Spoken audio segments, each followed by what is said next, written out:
This may look like a forward operating base downrange, but in reality, it's the middle of the Mojave Desert at Fort Irwin, California. This is where military from around the world come to sharpen their skills for the battlefields of Iraq and Afghanistan. All right, so let's get ready to gear up. For Staff Sergeant Jessica Wilkes and Master Sergeant Shane Cuomo of 1st Combat Camera, it's a first-ever opportunity to train in what is affectionately known as the sandbox. Can't forget the most important part. Where would be the best place to be for right now? I would say maybe up on a hill. You can kind of see pretty much the whole thing, what's going on. Okay. For Sergeant Wilkes, the exercises at Fort Irwin are a chance to expand her skills as a combat camera videographer, skills honed on 2 previous deployments. All right, hey, let's get ready to roll here. My first tour would be more like what they say kinetic. I would go out with an infantry unit, and we would go into a house and clear a house and look for whatever we're looking for. The last tour was more like humanitarian, going out and passing out food to people that needed it, handing over vehicles. I was there when they handed over one of the provinces that I was working in to the Iraqis. So it was more like watching it all be rebuilt. I've seen a drastic change from the beginning until my last time that I went.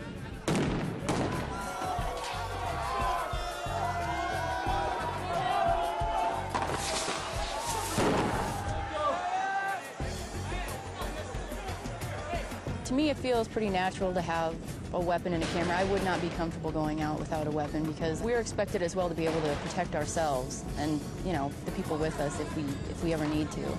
And I know that if the situation arises, that I wouldn't have a problem putting down the camera and having to fire back.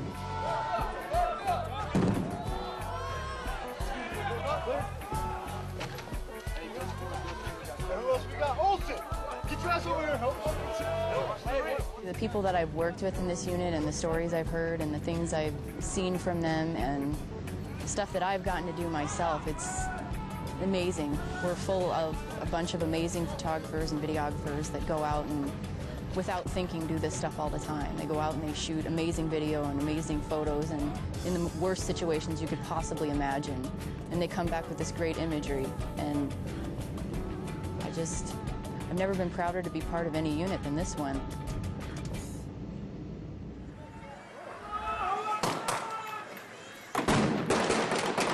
What I try to do when I go in, unless I'm given a specific task to document, I try to get shots of the individuals. Master Sergeant Shane Cuomo, a still photographer with 1st Combat Camera, is a veteran of 5 deployments.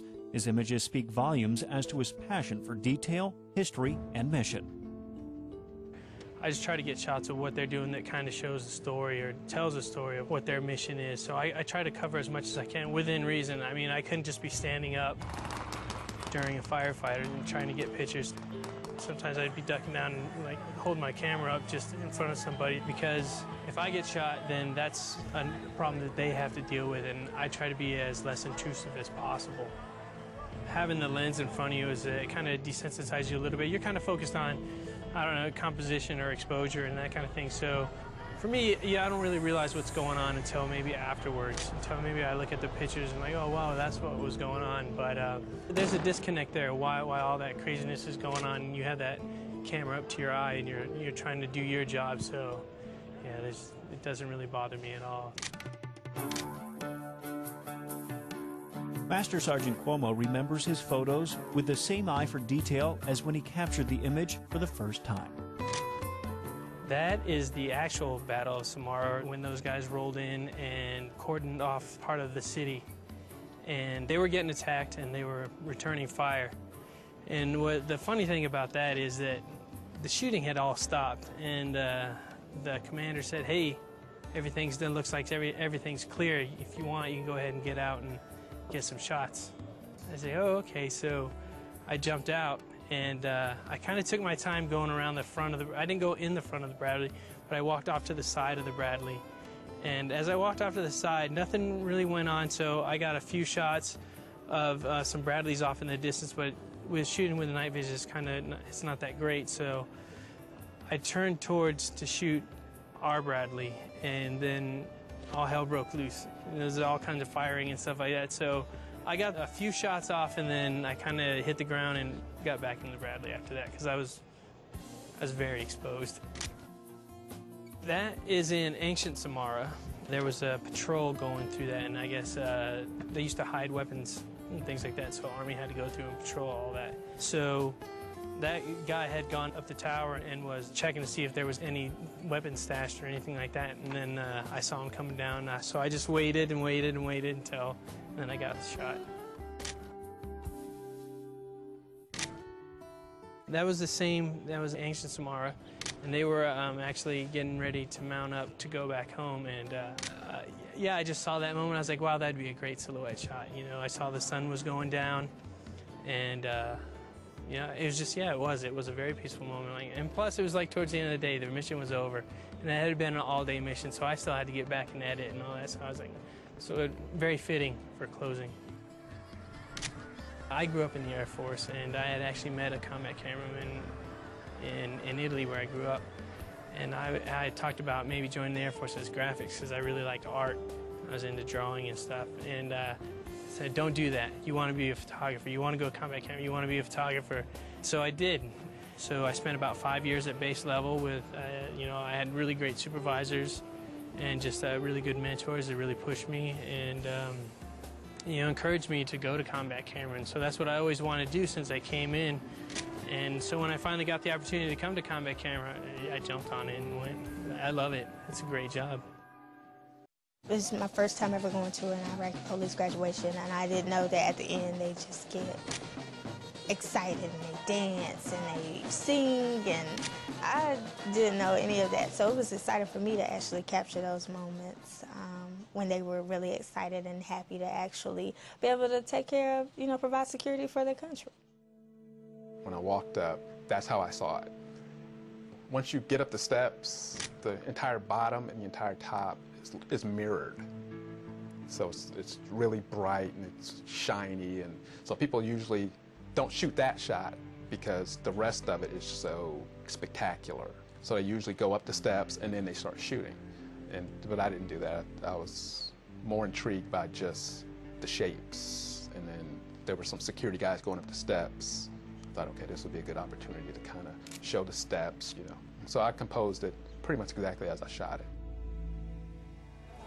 Two members of Combat Camera, two unique experiences, each with his or her own path ultimately leading to the same location. And when I joined the Air Force, I was able to select it as a job. When I went to the military entrance processing station, went down there, talked to them about the kind of jobs that I would like to have, which would be in the business field, because that's what my bachelor's was in, was business management. They didn't have any of those jobs available. I had a supervisor who asked me what did I really want to do. So I picked up an Aaron magazine and kind of went through it and was like, I'd like to do this. I'd like to just travel and shoot and tell stories. And they said, we have combat documentation production specialists. I said, oh, okay, that sounds interesting. Tech Sergeant Derek Good and Sergeant Sharonda McCoy are assigned to DIMOC, the Defense Imagery Management Operations Center stationed at the Pentagon. DIMOC is responsible for the hundreds of thousands of photos and hundreds of hours of video shot around the world each year. What Sergeants Good and McCoy have in common is experience in the field. Where it differs is what they see through the lens of a camera. I heard so many stories from my fellow combat photographers in my unit that had already deployed. And all I could think of was that I wanted my own stories to tell. That is a fun day for us. We go to the markets, do our patrols through the markets, talk to some of the families, play with the kids. It's a patrol, but it's more of a fun patrol because we actually get to interact a lot. We're not kicking in doors or searching people's homes and trying to find stuff. We're just doing a regular routine patrol. I look for detail and I look for the moment, which is, you know, what we're taught in photojournalism school, is trying to capture the moment. So that's really kind of what I consider like one of my stronger suits, is being patient and just kind of waiting for the moment to happen and being able to capture that shot. It was kind of a sad story. It was in Laos. I was working with the Joint POW MIA County Command at the time, and we had about 100 workers with us, and one of the workers was the grandmother of the little girl. And so the little girl would just always be off in the corner by herself. In the Lao, people are very friendly, but the villagers really seemed to kind of shun this little girl, and we couldn't understand why. And they explained to us that her mother died during childbirth, and because of her blue eyes, they thought that might be a curse. These are just local villagers in Laos, and so they not really sophisticated or anything like that. The father died within a year of that, so they basically took the little girl out into the woods and left her to die. Her grandmother went and got her, brought her back, and they were actually living in a cave right outside of the village. I never had to pick up my weapon, but I had to drop the camera during a mission. I was in the house, and we were just doing a regular knock on doors and talk to people, see if they knew of any insurgents in their neighborhood. And we just started hearing gunshots just lighting it up. So at that point, we had to move out of the house and move to an area where we could help those people and also be safe, but help out our fellow soldiers. Sandstorm in Qatar, and they come in so fast, and it was the first one I experienced when I was there, and they come in so fast, and they're so intense that, yeah, I was out for quite a while trying to get the shots and keep my equipment clean and get good shots. I really felt like that basically summed up what that day is like. It's because a lot of people ask, why aren't they wearing protective equipment? Well, they didn't know that they were going to be walking through a sandstorm when they walked out of their tent. I mean, it comes in just that fast. So that's what I was trying to show. The name really gives it away, Combat Camera. When all is said and done, many of these men and women are on the front lines, documenting, capturing, photographing that exact moment that can literally take their breath away. I wasn't looking for the combat experience, but then once I found out that that's where you're going to be taking the best shots, and that's just seemed the most exciting to me, then after that, I really wanted to deploy. So I started looking for those options. Specialist Evan Marcy of the 55th Signal Company was sent to Afghanistan in July 2009. It was not his first trip overseas, but it was his first on the front lines. As a photographer over with the infantry guys, you're definitely looking at the environment differently than they are. I mean, they'll just glance at it and be like, oh, that's nice, and look on. But you know, as a photographer, you can't just take the photo of the scenery. You know, you want to get the guy in front of it doing something that reflects that. So, of course, yeah, I'm looking at them and the way that they act so I can capture them doing what they do. Specialist Marcy wanted to go where he could get the best shots and had discussed with a buddy about the moment where calm turns to combat. We talked about it and talked to a few people, and of course got very strong responses like, oh no, you have to shoot back, or no, you can take photographs, you know, it's fine, you know, that's your job. What Specialist Marcy would soon discover downrange is that sometimes it's not a situation you can plan for.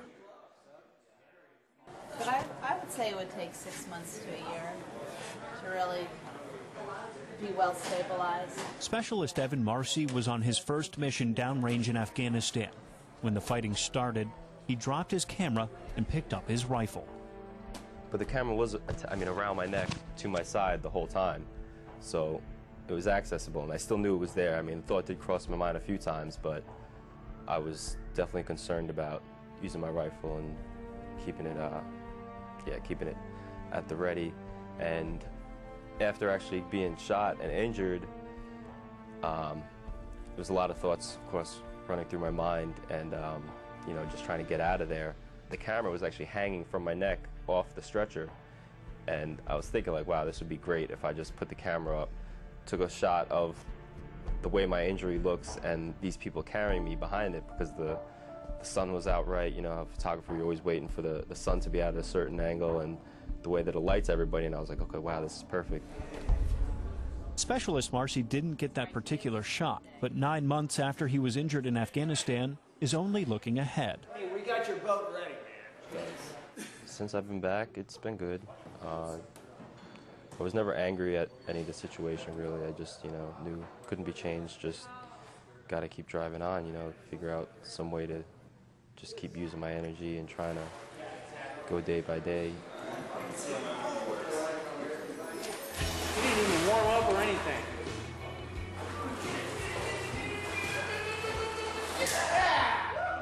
When I went to the kayak class, they say, okay, kayak's less buoyant than a regular boat. A lot of it you're going to flip over. So they show me, flip upside down and then you get out. And then after that, they show you how to flip back over. A lot of it is the hip snap, but a lot of it is really the way that you move your body across the boat. It was all new to me because I didn't realize kayaking was like that, but it was something that seemed exciting and interesting. So I was like, okay, show me how.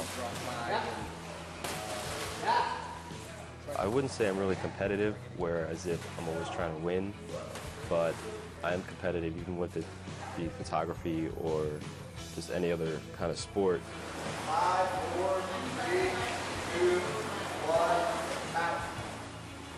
I'm competitive where I like to be challenged, and if somebody else is challenged, wants to challenge, it's just more fun to challenge each other. I never really care about, who's the winner or nothing. It's just better to kind of challenge each other so you could both get better. I've always known that with sports or even, photography a lot of times. Although he's temporarily put down his camera and picked up a paddle, the images specialist Marcy has taken live to tell the stories of his time in the field.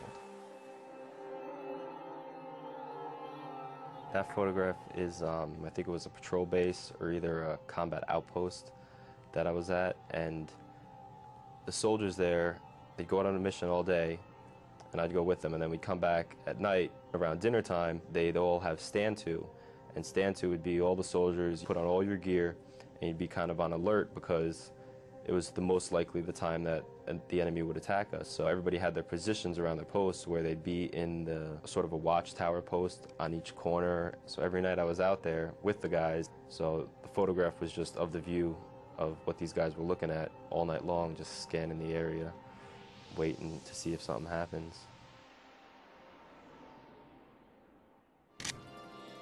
One of the missions that that team had gone on was to check out a water pump. All of Afghanistan, they're still using, everybody's growing their own crops. A lot of the job of the Army, all the missions that we were doing were we were going into the local areas, finding out what they need for their community, and then help them along the process. And, there would always only be the men around that would talk to the soldiers, and then there'd always be the little boys would always follow around, always just be interested, always looking and just trying to, I guess, learn, from their parents what's going on around. And the photograph was just of one of the little boys sitting on a molasses dish that they make the molasses on. So he was following us around the whole time, and then there was just one moment where he sat down and he was like, okay, this is boring. Kind of got the picture. This photograph was up at the mountain in Hajibad. Once we finally met with the village elders and sat down and they spoke with everybody, we learned that the company that was going to patrol base to help pull security while we were gone had gotten attacked, and one of the soldiers died and 2 of them were critically wounded, and we had to come back down from the mountain, kind of just race down it to go to that area. And we knew by the time we get to that area, the enemy would be gone, but we went there anyway, and we had gotten there, went up the mountain, and the LT that I was with, that's what the photograph was, he had stopped, and actually the one truck that was hit was still sitting there and it was on fire. So it was burning, and he was just paused at the top of the mountain and was looking down at the one truck that was on fire.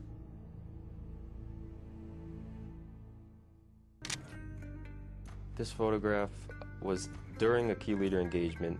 A lot of them were the same, where everybody's sitting around in a circle and they're all talking to each other. The men from the village with the commander of the company I was with and local Afghan army commander, and there would be different soldiers and sometimes soldiers from different countries that would also be there, and they'd always be speaking. And then on the outside, of course, there was always the kids. A lot of the kids would come and they'd serve the chai, or they'd serve kind of little candies, and pour it for everybody, and then just kind of sit on the outside and watch. And that photograph, I was sitting, and that was from one of the children that was sitting on the outside, And I was watching him and I noticed he had a tattoo in his hand, and I thought that was kind of uncommon that the one, person at such a young age had a tattoo in his hand, so I just took a photograph of him relaxing while everybody else was speaking. For one of our training, we went along with the Canadian Army, who was getting ready to go to Afghanistan also, and they were a kind of infantry company, and they were all had their different training missions going on, and our job was to kind of embed with them, as we would during a regular deployment, and document them doing all their stuff. And that photograph was at one of the ranges. I'd spent the whole day at the range with them, and I'd be up close to the people that were firing, and I'd go from one area to the other area, and it was all day, really long, and then I had walked far away to where my friend was, kind of all the way back behind the firing line, I guess I think it was where they were serving dinner. And I walked all the way down there, and I just turned around and saw how the sun had come down, which is always, makes the sky look pretty, and I think where the sun is down, and just the whole sky is lit up, and it's just like, okay, I have this time to make the perfect photo, take some really great photographs. But I thought I was so far away that it wouldn't work, but it did work, I think.